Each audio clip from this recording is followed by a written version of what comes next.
हरे राम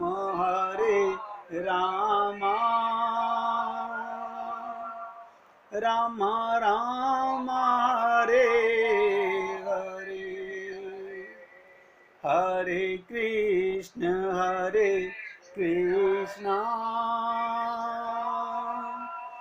कृष्ण कृष्ण हरे हरे, हरे राम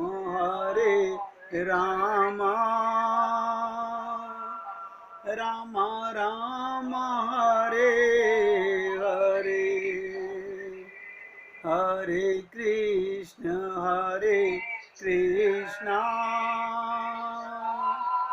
कृष्ण कृष्ण हरे हरे,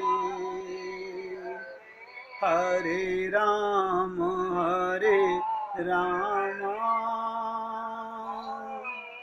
राम राम हरे हरे। सभी भक्त लोग अब आगे का सत्संग एकाग्रचित होकर सुनिएगा। हरि और गुरु का ही चिंतन करो, बस सीमा है।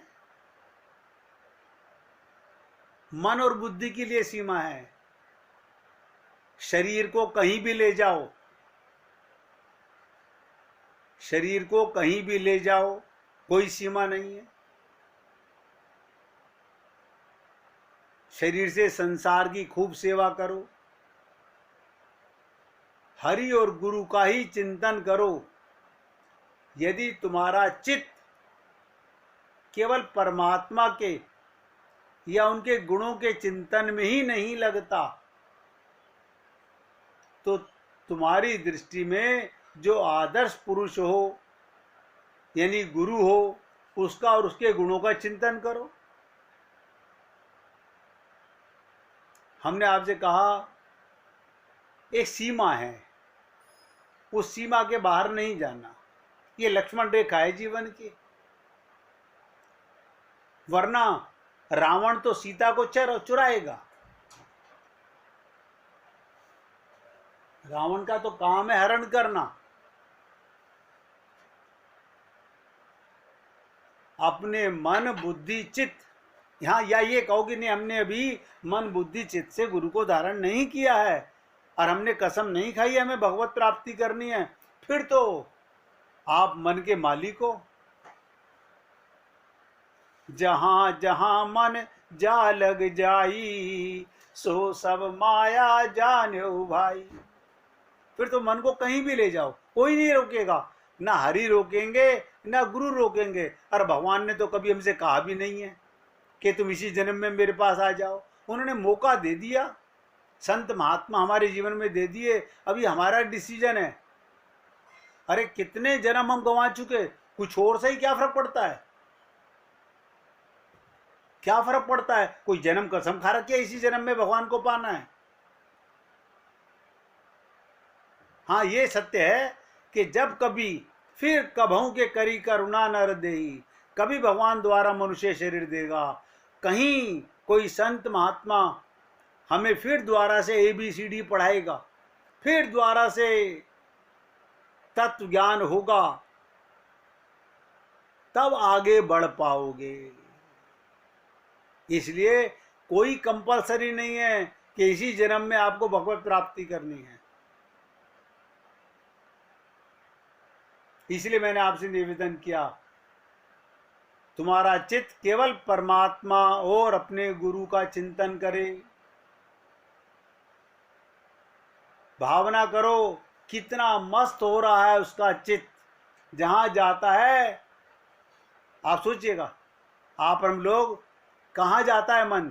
घास पात में, तिनके में, सर्वत्र भगवान का दर्शन करो। हमारे गुरुदेव कहते हैं मन ताजमहल में जाए तो ताजमहल की चोटी पर अपने कन्हैया को मुरली वादन करते देखो। आपको अपनी पत्नी की आंख बहुत प्रिय हो, उसकी आंख में राधा रानी के दर्शन करो, करो ना।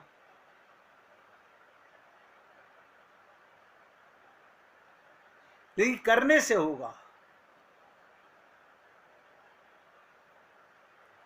परमात्मा भी मुग्ध और आप भी मुग्ध हो जाओगे।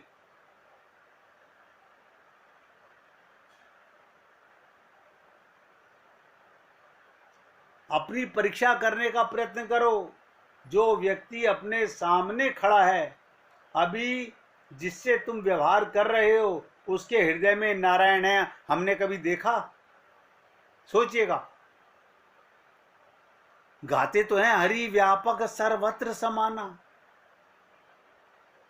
मैं ये नहीं कह रहा हूं कि किसी को डांटना नहीं है।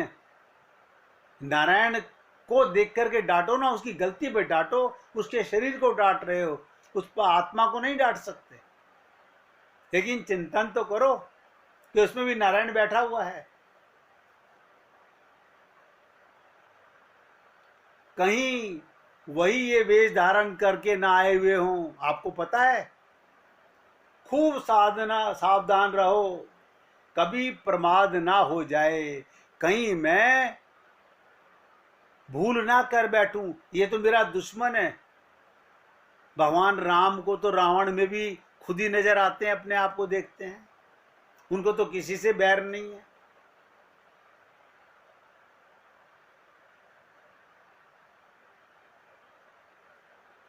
जो काम इस समय तुम कर रहे हो, उसकी पवित्रता और उत्तमता के संबंध में तुम्हारी क्या धारणा है, सोच लीजिएगा। ये सचमुच पवित्र और उत्तम तो तब है यदि तुम इसे भगवान के लिए, उनकी प्रसन्नता के लिए कर रहे हो। आप और हम लोग क्या कहते हैं? अपने परिवार का काम कर रहे हैं। परिवार में किस किस का कर रहे हो? जो सदस्य परिवार में मौजूद हैं, उन सब में नारायण हैं, सब में भगवान है। अगर आप यही कहो कि प्रभु तेरे परिवार का काम कर रहा हूं, ऐसे कैसे कह दें? ये बहुत बड़ा पाप हम लोगों के। बच्चे तो मेरे हैं, भगवान के कह दें? अरे मैं भी उन्हीं का बच्चा हूं, ये सब उन्हीं के बच्चे हैं। लेकिन ये ज्ञान, ये पुस्तकों का ज्ञान नहीं है। ये आत्मिक ज्ञान पुस्तकों से नहीं मिलता।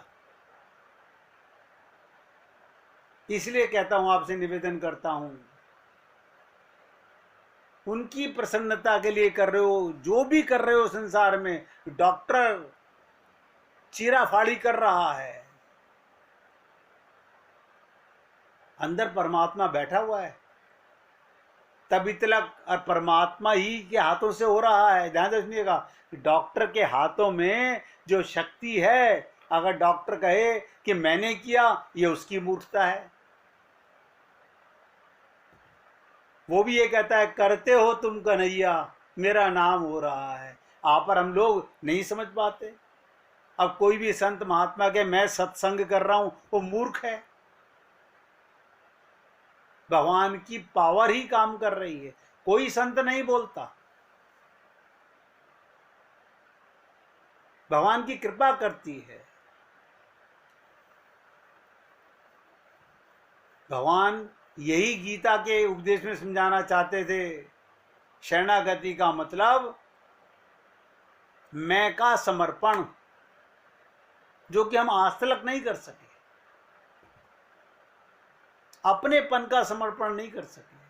हमने कहा फल दे दें आपको, अर्पण कर दें, पोशाक दे दें आपको। हम लोग अपने गुरु संत महात्माओं को धन दे देंगे, प्लॉट दे देंगे, न जाने क्या क्या दान कर देंगे। वो दान नहीं करना। ये तो वो चीज दान कर रहे हो जिससे ना गुरु का कल्याण है, ना तुम्हारा कल्याण है। समर्पण करना है तो मन बुद्धि चित्त का कीजिए। इसलिए कोई भी कार्य आप हम लोग करते हैं, किसकी प्रसन्नता के लिए? भगवान की प्रसन्नता के लिए।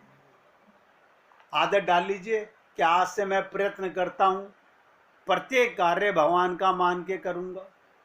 आप लोगों ने धन्ना जाट की कथा सुनी होगी।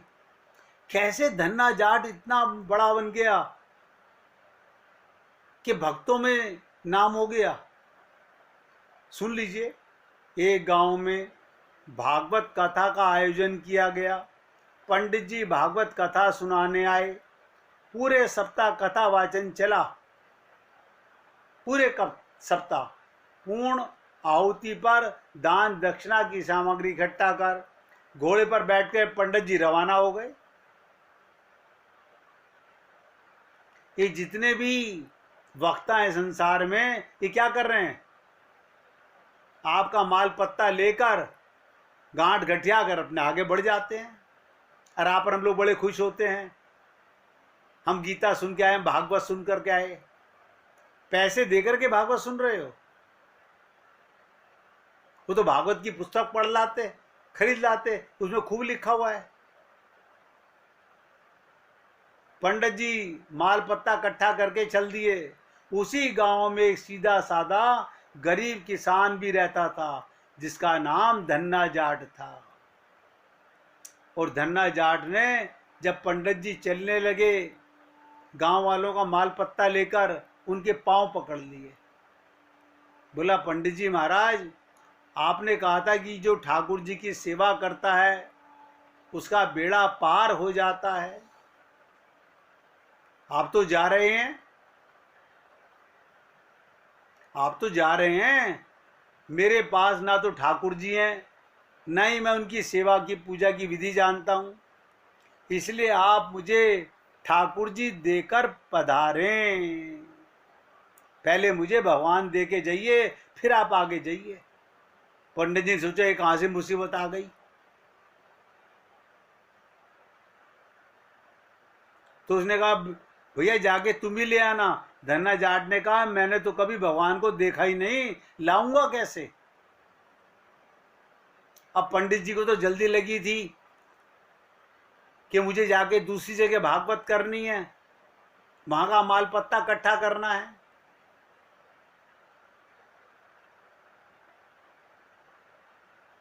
तो पंडित जी ने पिंड छुड़ाने के लिए, ध्यान से सुनिएगा, भांग घोटने का सिलबट्टा,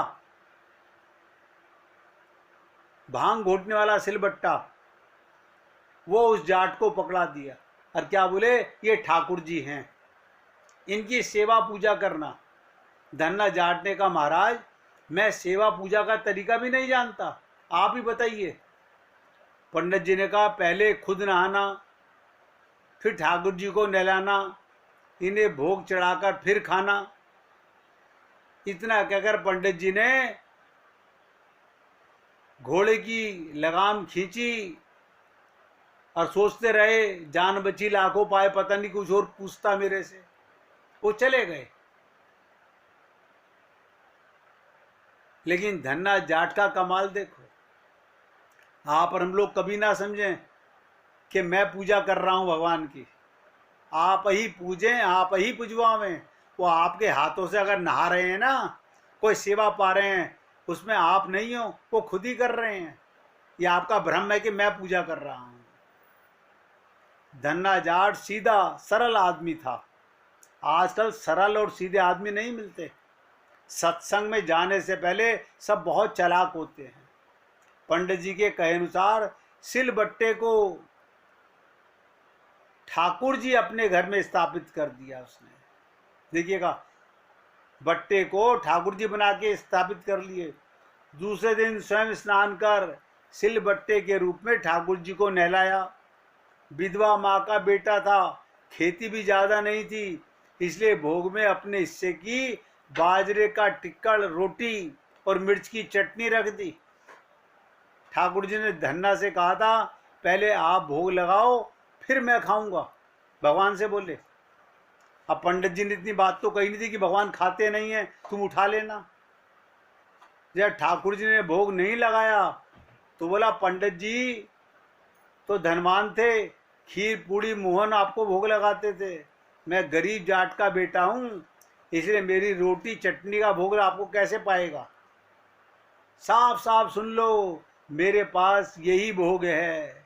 खीर पूरी मेरी माँ के बस की, आपके लिए बनाना नहीं है।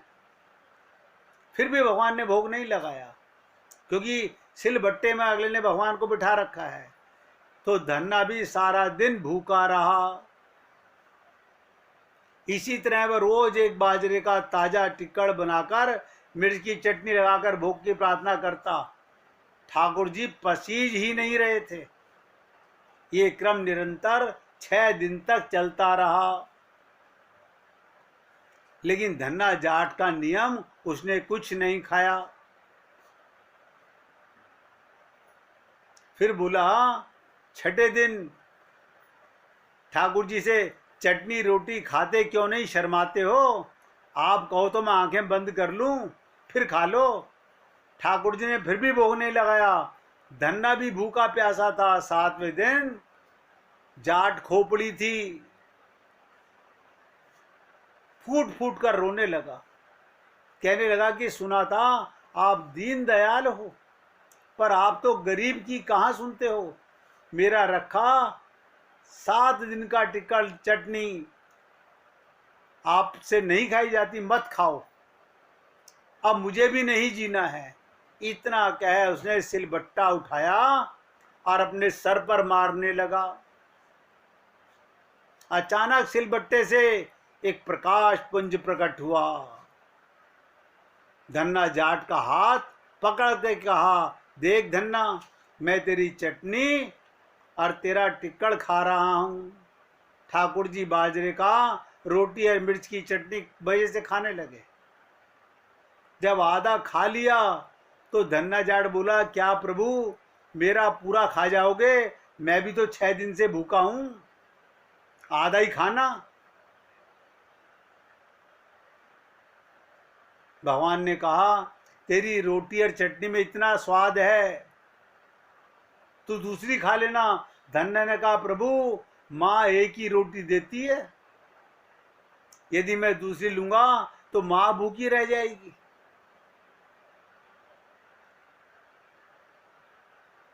भगवान ने कहा, फिर ज्यादा क्यों नहीं बनवाता? धन्ना ने कहा, खेत छोटा सा है और मैं अकेला हूं। ठाकुर जी ने कहा, और खेत जोत ले। धन्ना बोला, प्रभु मेरे पास बैल थोड़े ही हैं, मैं तो खुद ही जुतता हूं हल के अंदर। ठाकुर जी ने कहा, नौकर रख ले। धन्ना ने कहा, प्रभु आप तो मेरा मजाक उड़ा रहे हो, नौकर रखने की हैसियत हो तो 2 वक्त रोटी ना खा ले हम लोग। इस पर ठाकुर जी ने कहा, चिंता मत कर, मैं तेरी सहायता करूंगा। कहते हैं तब से ठाकुर जी ने धन्ना का साथी बनकर उसकी सहायता करनी चालू की। धन्ना के साथ खेत में काम काज कर उसे अच्छी जमीन, बैलों की जोड़ी दिलवा दी भगवान ने। कुछ अरसे बाद घर में गाय भी आ गई, मकान भी पक्का बन गया, सवारी के लिए घोड़ा भी आ गया। धन्ना एक अच्छा खासा जमींदार बन गया। कई साल बाद पंडित जी पुनः धन्ना के गांव में आए। वही ये नाम को बेचने वाले पंडितों से जो आप और हम लोग बहुत प्रसन्न हो जाते हैं, वो फिर आए कई साल के बाद में भागवत करने के लिए। धन्ना के गांव में भागवत कथा करने आए। धन्ना भी उनके दर्शन को गया, प्रणाम कर बोला, पंडित जी आप जो ठाकुर जी देकर गए थे वो 6 दिन तो भूखे प्यासे रहे, मुझे भी भूखा प्यासा रखा। 7वें दिन उन्होंने भूख के मारे परेशान होकर मुझ गरीब की रोटी खाई ली। उनकी इतनी कृपा, खेत में मेरे साथ कंधे से कंधा मिलाकर हर काम में मदद करते हैं भगवान। अब तो घर में गाय भी है, 7 दिन का घी दूध का सीधा यानी बंदी का घी दूध सब मैं भेज दूंगा। पंडित जी सोचा ये मूर्ख आदमी है। पंडित जी ने सोचा ये मूर्ख आदमी है, मैं तो भांग घोटने वाला बट्टा देके गया था, सिलबट्टा। गांव में पूछने पर लोगों ने बताया कि चमत्कार तो हुआ है प्रभु, धन्ना अब वो गरीब नहीं रहा, जमींदार बन गया है। दूसरे दिन पंडित जी धन्ना के कहा, कल कथा सुनने आओ तो अपने साथ अपने साथी को भी लेकर के आना जो तुम्हारे साथ खेत में काम करता है। घर आकर धन्ना ने प्रभु से निवेदन किया कि कथा में चलो। प्रभु ने कहा, मैं नहीं चलता, तुम जाओ। धन्ना बोला, तब क्या उन पंडित जी को आपसे मिलाने के लिए घर लेके आऊं? प्रभु ने कहा बिल्कुल नहीं। ध्यान से सुनो एक एक शब्द को, क्या कहा भगवान ने। भगवान ने कहा मैं झूठी कथा कहने वालों से नहीं मिलता। जो मुझसे सच्चा प्रेम करता है और जो अपना काम मेरी पूजा समझकर करता है, प्रत्येक कार्य भगवान की पूजा है। जमादार नाली साफ कर रहा है, ये भगवान की पूजा है।